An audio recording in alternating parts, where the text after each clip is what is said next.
Брест юбилейный, святочный, фестывальный. У таких ролях пристане город над Бугом 6 по 8 вересня. Старт свята у пятницу у 12 годин на площади Ленина.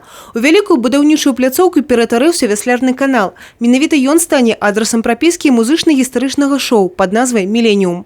На працягу 2 гадзін тут ажыве мінулае і сучаснае Брэста. У складзе тэхнічнай і рэжысёрска-пастановачнай групы каля 70 чалавек. Зараз тут монтируюць унікальную сцену.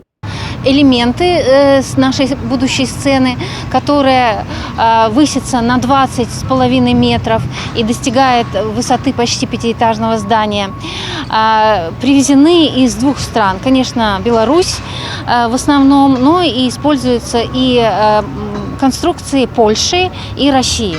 Около сцены будет построен большой бассейн, в котором тоже будет происходить действо.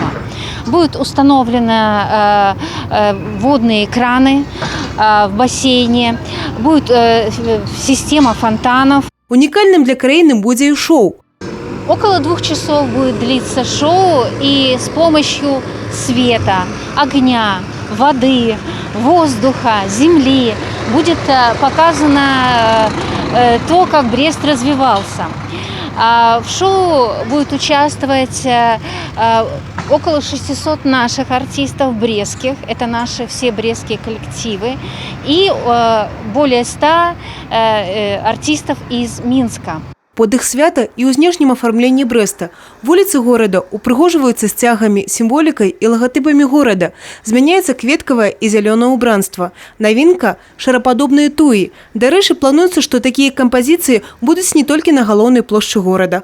Вось и яшчэ адзін перадсвяточны падарунак. На яркім баннеры гаражане и гости областного центра могут пакінуць свае віншаванні Бресту. И такі сродак камунікацыі карыстаецца популярностью. У кожнага свае словы любви городу над Богом. Город становится живым.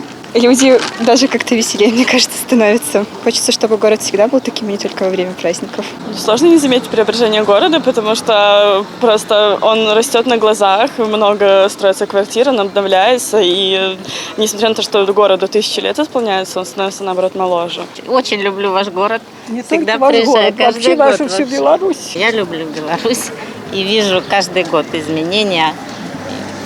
Город как бы оживляется, становится очень современным. Он всегда был современным, чисто аккуратным. Далучыцца да святочнай падзеі можа кожны. Уваход на ўсе мерапрыемствы, а іх у праграме каля 100, вольны. Евгения Мороз, Дыяна Мішчук, Александр Воронин, Тыгран Акопян, телерадиокомпания «Брест».